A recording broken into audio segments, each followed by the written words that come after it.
When the federal government announced a social media ban for kids under the age of 16, it was music to the ears of parents. Their tweens and teenagers weren't as thrilled.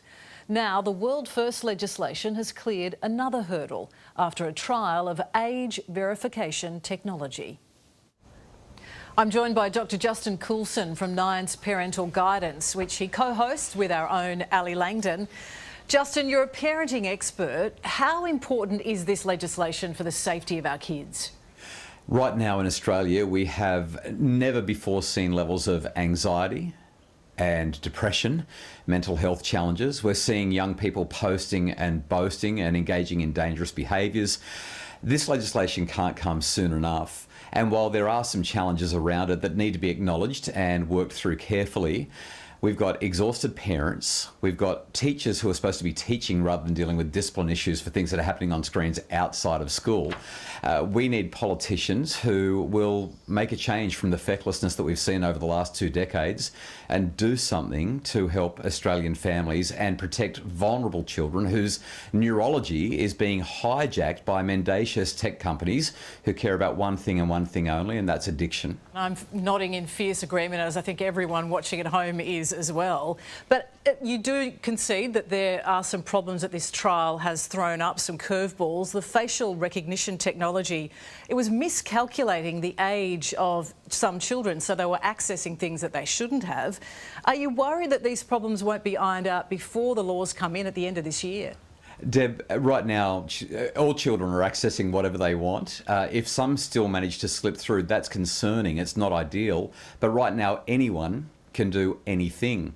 As it stands, this legislation frankly doesn't go far enough. It doesn't do anything about pornography. We know that social media is not going to be, it's not a catch-all thing that will get every single child on every single social media platform. In fact, many social media platforms may not be included in the legislation, depending on definitions. This is a start. It's a really important start. And like any legislation in any area, the first draft and the first implementation is never where it stops.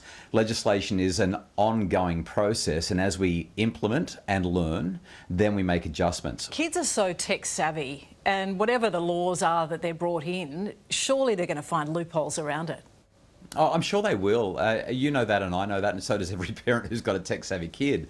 But there are also laws about gambling, alcohol, vaping, driving.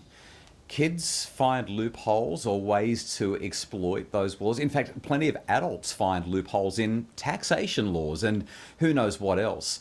What matters is that we get the legislation in and then we identify the loopholes that haven't closed yet and we close them down. Now, you're a father of 6 girls. I've got 2 teenagers as well as a 9-year-old, and my teenagers are already using social media. How are we going to get the kids who are already on it, off it, without a fight? I know, it's so exhausting, isn't it? Here's the good news. Once the legislation comes in, the government is the one that's making them get off it. The tech companies are the ones who are going to be refusing access. So in some ways we can breathe a sigh of relief because it won't entirely be up to us. We have conversations with the kids, we let them know that the changes are coming through, and if this is implemented effectively, carefully, thoughtfully, and fingers crossed successfully, parents themselves won't have to do a whole lot. I want to stress once again though, this is not going to end screen time battles, and it's not going to keep children off all problematic, dangerous or unhealthy, unsafe websites and platforms. This is going to be a narrowly defined social media ban for children under 16. There's still plenty of things that parents and children are going to fight about when it comes to screens, unfortunately. Yeah, I'm not looking forward to telling kids who have already got it built into their daily lives that the law says you can't do it now. It's going to be difficult for parents to have those conversations. Yeah, it really is. I think that this is where parents actually have to do some parenting.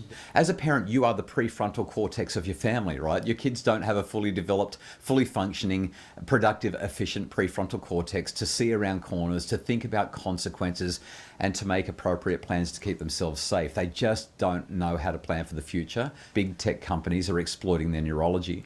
But as we help them to understand the rationale behind the legislation, as we help them to understand the addiction economy, as we guide them towards an understanding of their lost potential and the possibilities that exist outside of the screen.